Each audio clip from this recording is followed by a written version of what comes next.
गया कि भाई इन्होंने इजराइल के लिए जासूसी करी है।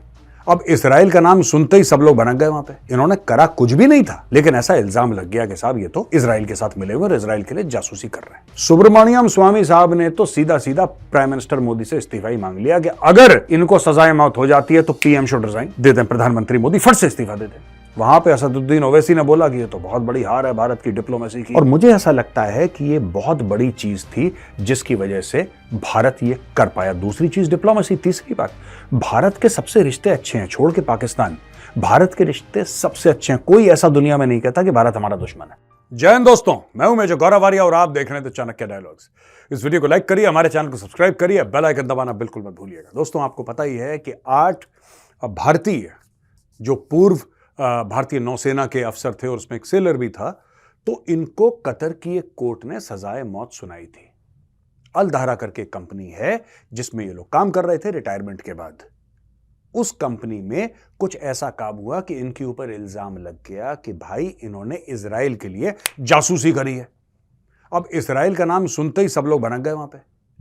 इन्होंने करा कुछ भी नहीं था, लेकिन ऐसा इल्जाम लग गया कि साहब ये तो इजराइल के साथ मिले हुए और इजराइल के लिए जासूसी कर रहे हैं।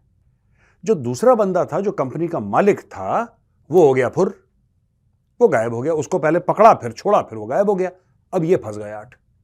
तो इनको सजाए मौत अक्टूबर में सुना दी गई थी।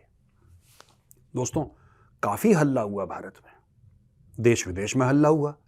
आज उस हल्ले के बारे में और भारत के रुतबे के बारे में मैं आपसे कुछ बातें करूंगा। आपने खबर तो सुन ही ली होगी कि कतरी कोर्ट ने यह बोला है कि अब इन 8 के 8 को फांसी नहीं होगी और इनको सजा सुनाई जाएगी 2 साल, 5 साल, 10 साल, 15 साल, 20 साल, 30 साल, जो भी है, लेकिन इनको सजाए मौत नहीं दी जाएगी। इसमें एक और बात हुई है। तो दोस्तों, एक डील हुई थी कई साल पहले, यानी कि 2014, 15, 16 तक एक डील हुई थी भारत और कतर के बीच में।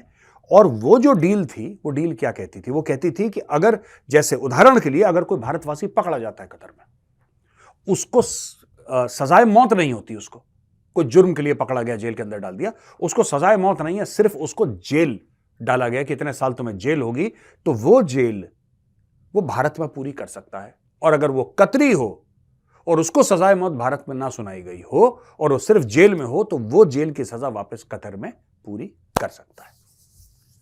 तो सबसे पहले तो बात यह है कि बहुत बहुत मुबारकबाद सिर्फ उनके परिवारजनों को नहीं, सिर्फ उनको नहीं, यह पूरे भारत का मुद्दा है।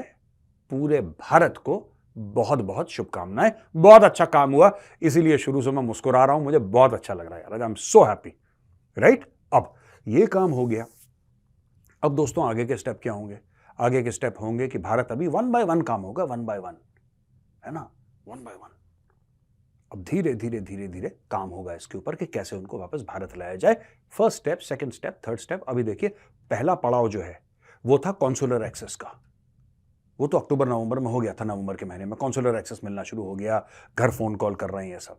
दूसरा पड़ाव, उनकी सजाए मौत को जेल टाइम में कन्वर्ट कर दिया गया। अब तीसरा पड़ाव ये होगा कि किस तरीके से उनको कतर से वापस भारत लाया जाए। ठीक है जी। अब मैं दोस्तों आपको 1-2 और बातें बताता हूं, बड़ी इंटरेस्टिंग। क्या हुआ कि भारत में जब ये हो रहा था, तब यहां पे एज यूजुअल लोगों ने छाती पीटी। सुब्रमण्यम स्वामी साहब ने तो सीधा सीधा प्राइम मिनिस्टर मोदी से इस्तीफा ही मांग लिया कि अगर इनको सजाए मौत हो जाती है तो पीएम शुड रिजाइन, पीएम इस्तीफा दे दें, प्रधानमंत्री मोदी फट से इस्तीफा दे दें। वहां पे असदुद्दीन ओवैसी ने बोला कि ये तो बहुत बड़ी हार है भारत की डिप्लोमेसी की और भारत को यह करना चाहिए। जितने ज्ञानी बाबा दुनिया के हैं, सब लोगों ने ज्ञान दे दिया। ठीक है। अंत में हुआ क्या दोस्तों? अंत में यह हुआ कि उन लोगों की सजा, जो डेथ सेंटेंस था, वो कैंसिल करके प्रेजेंट टाइम में कन्वर्ट कर दिया गया। अब इसके पीछे भी इतिहास है कि पीछे चल क्या रहा था। देखिए, ऐसा है कि जो भारत के एम्बेसडर हैं कतर, वो लगातार मिल रहे थे कतरी अथॉरिटीज से। वो भारत में जितने भी लॉयर्स थे, उनकी बात चल रही थी कतर के लॉयर्स से, जो लीगल एक्सपर्ट्स हैं, उनसे कि आपको क्या लगता है, क्या है, ऐसा क्या है, वैसा क्या है, ये क्या है, वो क्या। ये दुनिया भर की बातें चल रही थी यार। इसके अलावा एक और बात चल रही थी, वो थी फॉरेन ऑफिस की। भारत की कतर के साथ सॉलिड ट्रेड है। अब मैं आपको पीछे की स्टोरी सुनाता हूं, ये ये पूरा जो है ना, ये जो लोग कह रहे हैं कि साहब ये क्या खिचड़ी पकी, तो खिचड़ी ये पकी है दोस्तों। इसके पहले मैं आपको ये बताऊं कि इसके पीठ पीछे हुआ क्या था, पूरी खिचड़ी क्या पकी थी। पहले हम आपको मिलवाते हैं उन 8 भारतवासियों से जिनको सजाए मौत सुनाई थी कतरी कोर्ट ने, और उसके बाद वो सजाए मौत कैंसिल करके उसको प्रेजेंट टाइम में कन्वर्ट कर दिया गया। ये देखिए, ये हैं वो हमारे भाई। Captain Saurabh Vashisht, captain Navtej Gill, commander Purnendu Tiwari, captain Birendra Kumar Verma, commander Suganakar Pakala, commander Sanjeev Gupta, commander Amit Nagpal, sailor Ragesh. तो दोस्तों ये सब लोग थे वहां पे जिनको एक झूठे केस में, जासूसी के केस में वहां पे सजाए मौत सुनाई गई। अच्छा, अब मोदी जी की बातचीत होती है कतर के सुल्तान से, जो उनका टॉप बंदा है। उसमें कौन सी खिचड़ी पकी, ये भी सुन लीजिए दोस्तों। शेख तमीम बिन हमाद अल थानी, ये कतर का अमीर है। अमीर यानी कि ये कतर का टॉप, कतर का prime minister, supreme court, stock market, सब मिला मिलू के अगर कोई एक बंदा हो तो ये है। He is the sole in charge of Qatar. और ये पोजीशन हेरिडिटरी है, यानी कि इसका बेटा बनेगा इसके बाद। कुछ चुनाव तो होते नहीं कतर में। तो उनकी दोस्तों मीटिंग हो गई मोदी जी के साथ, COP28 जो दुबई में हुआ था दिसंबर में। उसमें मीटिंग हो गई मोदी जी के साथ, और मोदी जी ने शेख को बोल दिया कि शेख इधर तो देख, हमारे 8 बंदे, तुम क्या करती वहां पे। तो शेख ने बोला मोदी जी डोंट वरी, हम उनको छोड़ती। और छोड़ती क्या, उनका मतलब छोड़ ही देती। एंड में उनका जो डेथ सेंटेंस था वो कैंसिल हो गया। अब वो वापस इंडिया आ जाएंगे क्योंकि अग्रीमेंट पहले ही साइन हो गई। और देखो यार दोस्तों, आपको पता है भारत और कतर के बीच में ट्रेड कितना है? 15 अरब डॉलर से ज्यादा। 15 अरब डॉलर से ज्यादा का ट्रेड, जिसमें से 13.5 अरब भारत कतर को पैसे देके तेल लेता है, वहां से मोस्टली तेल लेता है। तो यानी कि कतर का फायदा है। और भारत उसके 4-5 टॉप ट्रेडिंग पार्टनर्स में से है जहां तक तेल की बात है। मोटा अमाउंट खर्च करता है भारत हर साल। और मुझे ऐसा लगता है कि ये बहुत बड़ी चीज थी जिसकी वजह से भारत ये कर पाया। दूसरी चीज डिप्लोमेसी। तीसरी बात, भारत के सबसे रिश्ते अच्छे हैं, छोड़ के पाकिस्तान। भारत के रिश्ते सबसे अच्छे हैं। कोई ऐसा दुनिया में नहीं कहता कि भारत हमारा दुश्मन है, छोड़ के पाकिस्तान, सारे अरब कंट्रीज। अब कतर करता भी तो क्या करता, देखिए। ठीक है, हम शुक्रिया अदा करते हैं, कतर के अमीर हैं, उन्होंने बहुत अच्छा काम करा।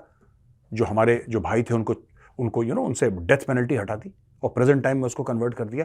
बहुत बड़ी जीत है भारतीय डिप्लोमेसी के लिए। लेकिन आपको समझना पड़ेगा, ये जो पूरा मैटर है ना, ये सॉल्व भी डिप्लोमेसी से हुआ है। बैक एंड में किस तरीके से बातचीत करी, कौन कौन से हेड ऑफ स्टेट, अभी धीरे धीरे कहानी निकलेगी आगे, तब आपको पता लगेगा। धीरे धीरे कहानी निकलेगी कि किसने किसको फोन करा, किसने किस पे दबाव डाला, किसने किसको बोला कि भाई तुम ऐसा कर दो तो ऐसा हो जाएगा, तुम भारत के बंदों को हाथ मत लगाना वरना बहुत कलेश होने वाला है बाद में। फिर उसके बाद ट्रेड के रिश्ते, फिर पैसे की बात, सब कुछ मिला जुला के हमारे भाइयों को सजाए मौत से, उस लिस्ट से हटा दिया दोस्तों। अब मैं आपको एक और बात बताना चाहता हूं कि किस तरीके से भारत का जो रसूख है ना पूरी दुनिया में बढ़ रहा है डिप्लोमेसी का। दोस्तों आपको एक और बात बताता हूं, एक मंदिर की बात। ये मंदिर कहां है? मंदिर अबू धाबी में है और मोदी जी 14 फरवरी को इस मंदिर को इनॉग्रेट कर रहे हैं। इस मंदिर का नाम है बैप्स, BAPS। और बैप्स का फुल फॉर्म जो है वो है बोचा सनवासी श्री अक्षर पुरुषोत्तम स्वामीनारायण संस्था। तो दोस्तों ये है बैप्स। अब बैप्स का मंदिर बहुत बड़ा मंदिर है। ये अबू धाबी और दुबई के एक्सप्रेसवे जो है ना बीच में, उसमें बना है दोस्तों। और इस मंदिर को बनाने में कई साल लग गए और इससे बड़े लोग हैरान है। पाकिस्तान में तो आग बबूला हो गए पब्लिक कि मुस्लिम देश में आप काफिरों का मंदिर कैसे बना सकते हैं, हम मंदिर को बर्बाद कर देंगे इंशाल्लाह। मैं मंदिर की बात क्यों कर रहा हूं? मैं मंदिर की बात इसलिए कर रहा हूं क्योंकि भारत में भी जो प्रभु श्री राम का मंदिर बन रहा है उसके लिए बड़े लोगों को खुजली है, भारतवासियों को। और यहां पे बात करके, डिप्लोमेसी करके मोदी सरकार ने अबू धाबी में एक मंदिर बनवा दिया जो कि मुस्लिम देश है, जो कि शरिया से चलता है। मंदिर का जिक्र क्यों आया दोस्तों? क्योंकि चाहे हमारे कतर में 8 भाई डेथ पेनल्टी से छूटे, यानी कि उनके ऊपर प्रेजेंट टाइम अभी लागू है, डेथ पेनल्टी से छूट गए वो, या फिर यहां पे अबू धाबी में मंदिर बनवाने की बात है, इसके पीछे कौन है? इसके पीछे भारत की डिप्लोमेसी है। इसके पीछे भारत की foreign service, ministry of external affairs खड़ा है। इसके पीछे हैं डॉक्टर एस जयशंकर और सबसे ऊपर प्रधानमंत्री मोदी।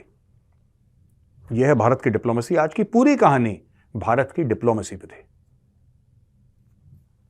दोस्तों कैसा लगा आपको आज का वीडियो? अगर वीडियो पसंद आया तो इस वीडियो को लाइक करिए, लेकिन जाइएगा मत। मैं दोबारा बोलूंगा आपको वीडियो लाइक करने के लिए। अभी आते हैं क्वेश्चन एंड आंसर्स पर। ये मृत्युंजय चौधरी जी हैं।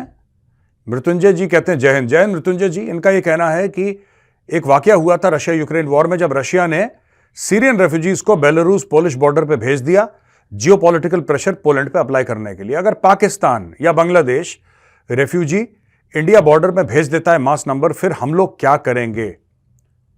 गवर्नमेंट क्या कर सकती है? देखिए, गवर्नमेंट रोक सकती है, गवर्नमेंट रोकने की कोशिश कर रही है, लेकिन बांग्लादेश को भेजने की जरूरत नहीं है। पूरे रोहिंग्या तो भारत के अंदर ही है, पूरे बांग्लादेश यहीं पे बैठे हैं। आप नोएडा में जाओ, किसी से भी पूछो कहां के रहने वाले हो, कहेगा मालदा, और आपको हिंदू नेम बताएगा और बोलेगा मैं मालदा का रहने वाला हूं। मालदा में इतने लोग नहीं है जितने मालदा वाले नोएडा में बैठे हैं। ये सारे के सारे बांग्लादेशी हैं, झूठ बोलते हैं मालदा के, they are telling a lie.